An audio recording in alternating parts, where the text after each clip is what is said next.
ছুটির দিন হলে কি হবে, আজ যেন সকালটা আরও আগে থেকে শুরু হয়েছে, কারণ মেয়ের টিচার আসবে।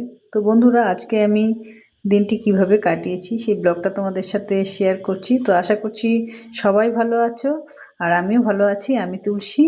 তো যে যেখান থেকেই দেখছো জানিও। প্রথমে কিন্তু আমি স্নান সেরে এই যে চলে এসেছি ছাদে। ছাদে তো কিন্তু ফুলের বাহার, জামা কাপড়গুলো মেলে দিয়ে আমি ফুলগুলো তুলে নিয়ে যাব। আর দেখো কত জবা হয়েছে, আর গাছটাকে আমার খুব যত্ন করতে হয়েছে। তো এটাতে আমি কি কি সার দিই সেটা আমি তোমাদের পরে দেখাবো। আর এই যে চারা এনেছিল যেটা, সেটাতে একটা ফুল হয়েছে। তো অনেক ফুল আর কি। এখন দেখো বেশি বেশি ফুল দিয়ে কিন্তু পুজো দিতেও ভালো লাগে। এই দেখো একটা, এই সাদা ফুলগুলো কিন্তু অনেকগুলো হয়েছে। আগে 2-3টে করে হতো, এখন দেখো কতগুলো হয়েছে। তো ফুল নিয়ে কিন্তু আমি পুজো দেব। আর ছুটির দিনের কাজগুলো তো এমনি থাকেই অনেক, তার মধ্যে আজকে যেহেতু মেয়ের তবলার টিচার আসবে, তো যার জন্য আমাকে অনেক সকালে উঠতে হয়েছে। সকালবেলায় দেখতে পেলে ছাদে প্রচণ্ড রোদ।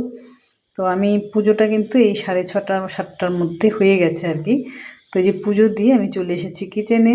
টিচার চলে এসেছে, আমি টিচারের জন্য চা বসিয়ে দিয়েছি, আমি নিজে একটু চা খেয়ে নেব। তো মেয়ে তো ক্লাস করছে, তারপর কিন্তু রান্না বান্না হবে পরে, কারণ আজকে তো ছুটির দিন। সকালে উঠলে কি হবে, কিন্তু রান্না একটু ঢিলিমিলির চলবেই, যেহেতু সবাই বাড়িতে। তো বাজারে যাবে, তারপর কি নিয়ে আসে। তো আমি এদিকে চালটা কিন্তু ভিজিয়ে রেখেছি। চালটা ভিজিয়ে রাখলে কিন্তু ভাতটাও খুব তাড়াতাড়ি হয় আর ঝরঝরে হয়। তো টিচারকে চাটা দিয়ে আমি কিন্তু চাল ভিজিয়ে রেখে এখানে দেখো কি করছি, দেখেই বুঝে গেছো। আরে সর জমেছিল দুধে, খেতে চায় না মেয়ে। তো দিলে কিন্তু ওরা ফেলে দিতে চায়, মানে সরে নাকি ফ্যাট এসব আর কি। তো আমি বললাম না, ঘি বানাবো আমি, তুলে রেখে দিই সরটা। তো দেখো 1 সপ্তাহে এতটুকু সর হয়েছে। তবু আমি যতটুকুই ঘি ওঠে না কেন, সেটা হচ্ছে একদম খাঁটি ঘি। তো দেখো প্রথমে সরটা তো ফেটিয়ে নিয়েছি, তারপর আমি বসিয়ে দিয়েছি জালে। যত ভালো করে জাল করবে তত ভালোভাবে কিন্তু এই যে দেখো ঘিটা ছেড়ে ছেড়ে আসছে, বোঝাই যাচ্ছে। আর সুন্দর গন্ধ চারিদিকে মোমো করছে। তোমরা কে কে বাড়িতে ঘি তৈরি করো জানিও। আর এই দেখো কতটা ঘি হয়েছে। তো এটা আমি এবার ছেঁকে নেব।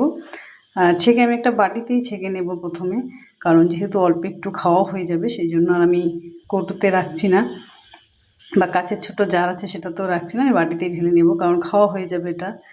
আর মেয়ে কিন্তু ঘি খুব ভালোবাসে, আর ঘরের ঘিয়ের তো তুলনাই হয় না, সুন্দর গন্ধ। তো তোমরা কে কে বাড়িতে এইভাবে ঘি তোলো। আর আজকে রান্না বান্না পরে তোমাদের সাথে শেয়ার করব। তো এইটুকুই ছিল আজকের ব্লগটি। দেখো কতটা ঘি হয়েছে। তোমাদের সবাইকে অসংখ্য ধন্যবাদ এতক্ষণ ধৈর্য ধরে দেখার জন্য। টাটা।